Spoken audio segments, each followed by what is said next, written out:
और तोर दिल हमारा में धड़केला, तोर दिल हमारा में धड़केला, हमार वाला तोरा में धड़के की ना।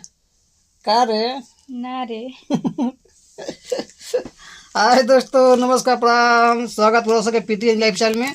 और का हाल चाल क्वेश्चन बन हमें देखिए मस्त हो सोच तो जा, लेकिन मौसम थोड़ा सा मतलब बेरहम हो गया है, तो कोई बात नहीं है। तो सब कुछ झेल रहा है, हम लोग ही नहीं झेल रहे हैं। और गर्मी थोड़ा सा ज़्यादा ही भी किया है। आप लोग कैसे हैं? आप लोग के यहाँ क्या चल रहा है? हम लोग अभी देखिए सुबह में जगे हैं, जगने के बाद ब्रश व्रश करके और नहा धवा करके खाना वाना भी खाए नहीं है और लेटे हुए हैं आराम फरमा। लाइट वाइट कटा हुआ है तो गर्मी थोड़ा ज़्यादा है, तो पंखा का देखिए कि बिना झेल रही है अपना। तो अभी थोड़ा सा लाइन आएगा तो राहत मिलेगा। और तब तक ऐसे हम लोग मतलब बैठे हुए हैं और आराम कर रहे थे, तो आराम करते टाइम सोचे आप लोगों से मिल लेते हैं। और फिर लाइट उठाएगा तो उसके बाद हम लोग खाना ना खाएंगे, क्योंकि अभी इतना गर्मी में खाना आदमी से खाना बस की बात नहीं है।